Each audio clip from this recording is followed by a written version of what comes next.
Kristen. It's Wednesday, but I'm gonna say it's Thursday, and this video is coming to you in 6 parts. Part 1, I would like to address the fail of my last video, because I obviously posted it on Wednesday when it's supposed to be on Thursday, but in my defense, I had a lot going on, so I was like, oh, okay, self, just keep telling yourself to make a video, make a video, make a video. And by chanting that in my head all day, I thought that it was Thursday. And thus, I posted that video as if it was Thursday. Part 2, I would like to address how awkward it was to be welcomed to your last video by Loki, the bloodthirsty demon.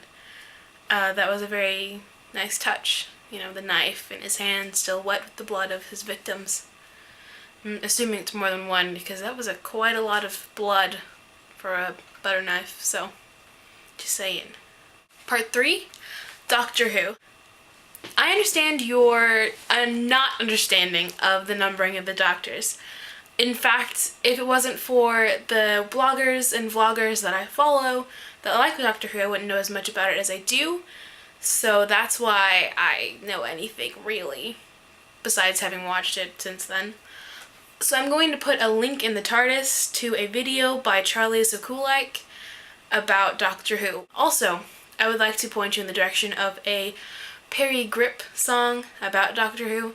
I don't know if you know who Perry Grip is, but he does like all of these really funny songs, like the Nom Nom Nom song. Yes. Part 4. I am really glad you're done with your paper because that paper sounded like it was soul crushing and horrible. I'm glad I got to see you even though you put off working on a paper for me.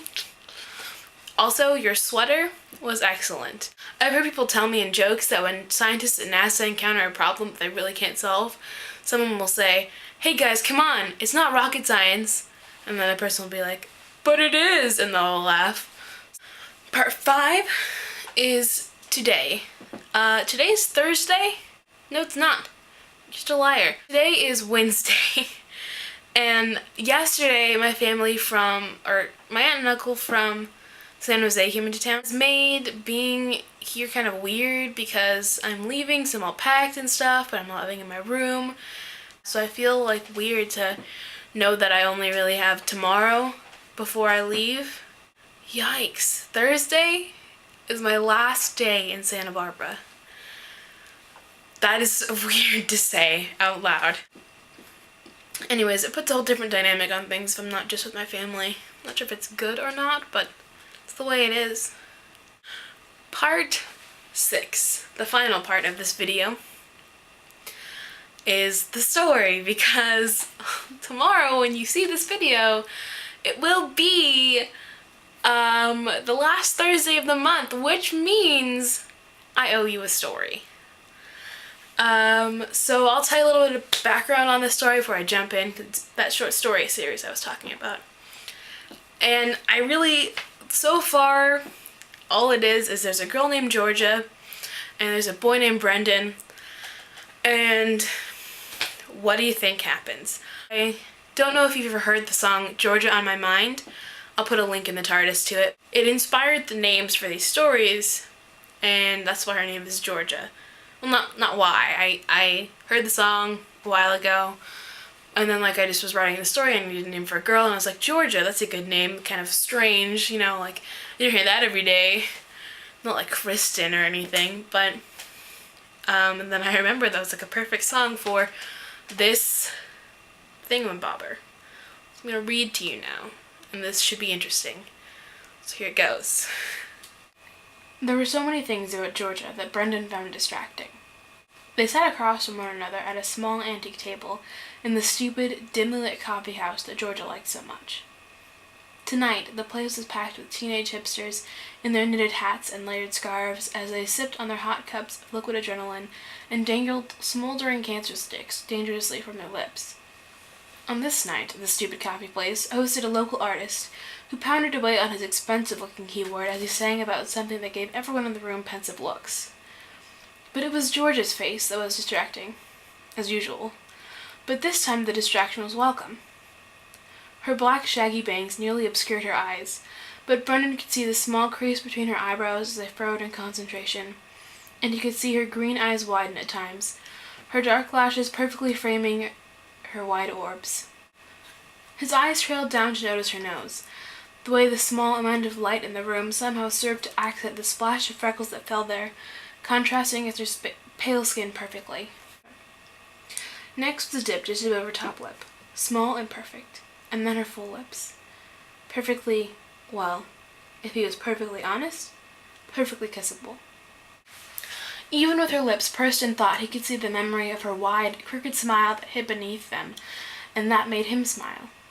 As of on command, her face lit up and her grin broke free, rearranging her features into a bright, living thing.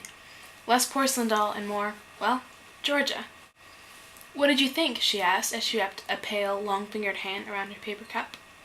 It was then that he took in her knitted cap and her layered scarves, and he idly wondered why they looked so damn attractive on her, when all the other hipsters in here just looked like they were hobos or something.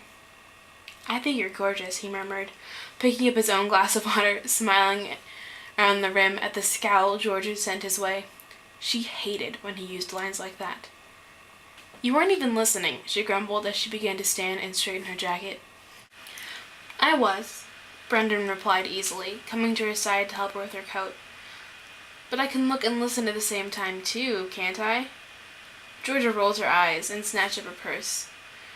"Can you really?" she asked once they were out of the crowded, warm shop and exposed to the empty night air. "Sure." He shrugged and stuck his hands into his pockets. She raised an eyebrow at him and he continued, "I can, but I didn't feel compelled to in there." I knew it. With a loud sigh, she threw up her hands and stomped off. Brendan sighed, intending to run to her side immediately and stop her. But Brendan found the way she walked so distracting. Like a 5-year-old, she stomped, raising her knees high and then shoving her feet back against the pavement, her hands in tight fists at her side as she grumbled to herself. A moment passed and he jogged to her side.